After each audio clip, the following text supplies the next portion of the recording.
We're putting equality into the spotlight.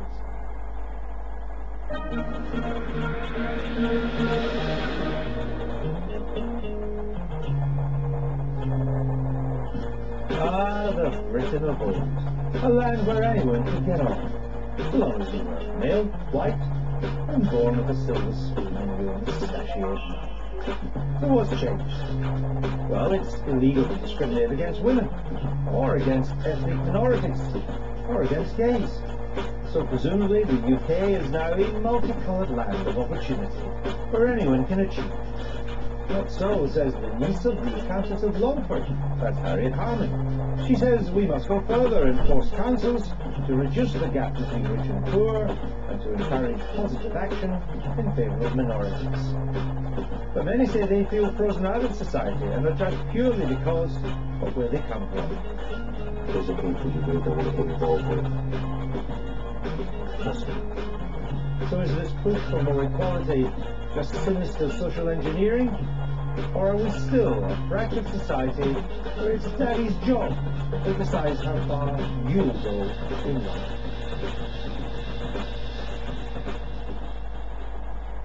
And as promised, we're joined by Dr. Danny Dyer. Welcome to this week. What does equality mean to you?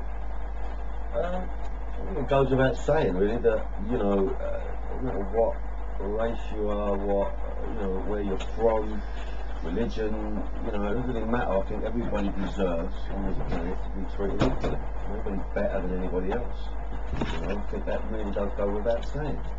And are we worse at that in Britain than other advanced industrial democracies? I would say that in this country in particular, that it's very obvious how class I think just from looking at someone across the room, you could tell what class they are. I think it's a very blatant thing. I just think that a working class person, just from everything, from mannerisms, the way you conduct yourself, just the way you dress, the job that you do, it's quite an obvious thing. It's quite a blatant thing. But in society we are all different in a way, aren't we? That's a difference. It's not necessarily an inequality. People are different.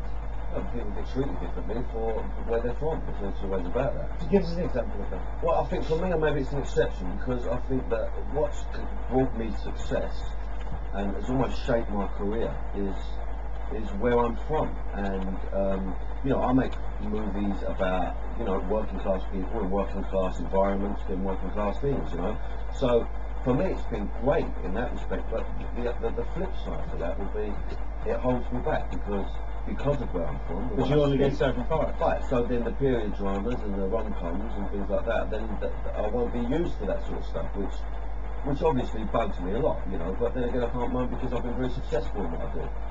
So it's quite a tricky, I think maybe because I give a lot away when I do interviews, and maybe it's best not to give a lot away about your personality and about where you're from, because it's better to be have an element of mystery about it, as an actor especially. Is equality still on our agenda as a British political agenda? Having dropped off the Labour Party's agenda, so we don't talk about equality anymore. I do have to disagree when you say that class in Britain is very obvious. As for the child of immigrants, the thing about the British class system is a lot of it is very obscure and hard to understand for outsiders. I remember going to visit a friend at the university whose father was vice chancellor at the university, and they had a black and white television. I was shocked.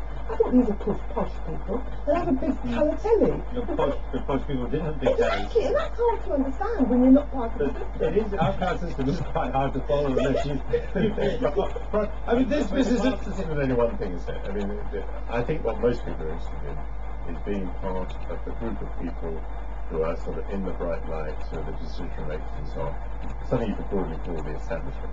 And for instance, the three of us are firmly inside the establishment.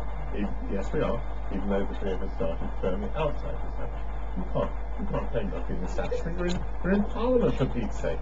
Are you taken in by this Harriet Harman stuff this week, where it's now that part of what the governor proposing is there will be a duty on public authorities to reduce inequality?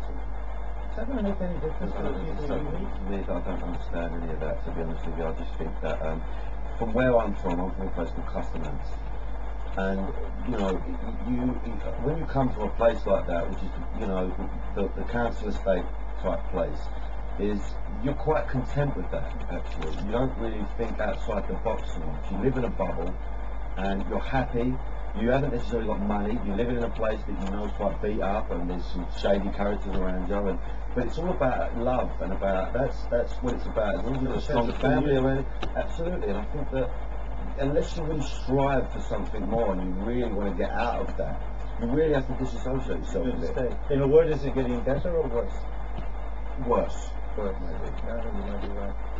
Danny, thanks for being with us. Thank you, pleasure. Makes a nice change from loose women. Let me tell you that.